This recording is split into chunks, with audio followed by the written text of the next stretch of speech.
Israel or Gaza? Who has the right to defend itself? One side is retaliating against a deliberate, unprovoked attack. The other is playing victim, even after carrying out one of the most carefully planned strikes in modern history. To understand the war shaking the Middle East, we must go back to the morning of October 7th, 2023.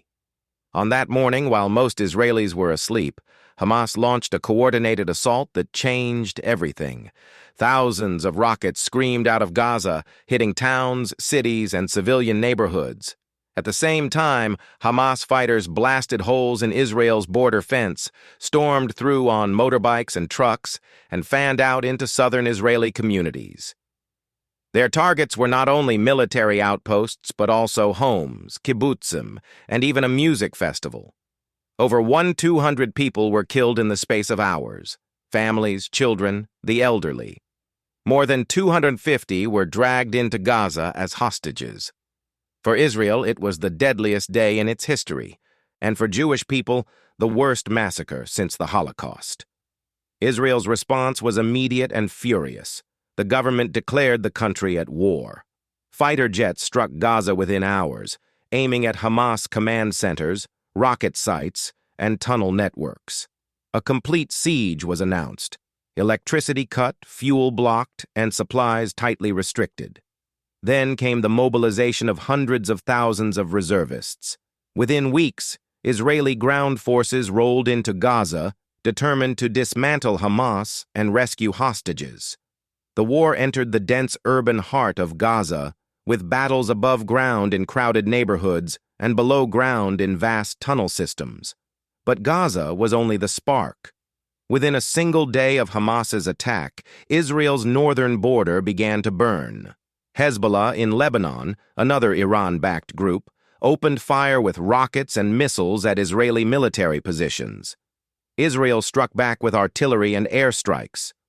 What followed was a low-intensity war across the border, with both sides testing each other, evacuating civilians, and constantly flirting with the danger of escalation into a second full-scale war. And then, hundreds of miles away in Yemen, the Houthis decided to join in. They were not attacked first. No Israeli plane bombed them. No Israeli missile struck them. Yet, in the weeks after October 7th, they declared they would act in solidarity with Hamas. Missiles and drones were launched from Yemen, aiming at Israel, some intercepted, others falling short. Then the Houthis shifted tactics. They began attacking commercial ships in the Red Sea, claiming the vessels were linked to Israel or its allies.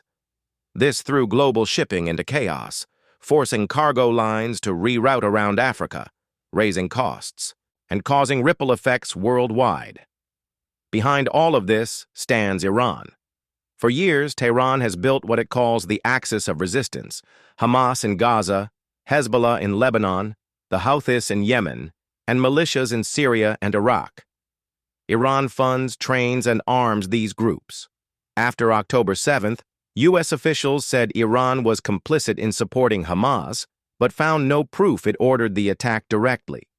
Still, the structure Iran created is exactly what allowed the war to spread so quickly from Gaza to Lebanon to the Red Sea and to the broader region. So who started this war? The record is clear. It was Hamas that struck first on October 7, 2023, a deliberate, unprovoked attack on civilians that left over 1,000 dead and hundreds kidnapped. Israel responded with overwhelming force, determined to destroy Hamas. Hezbollah joined with rocket fire from Lebanon. The Houthis launched missiles and disrupted the world's shipping lanes. And Iran's shadow runs through them all.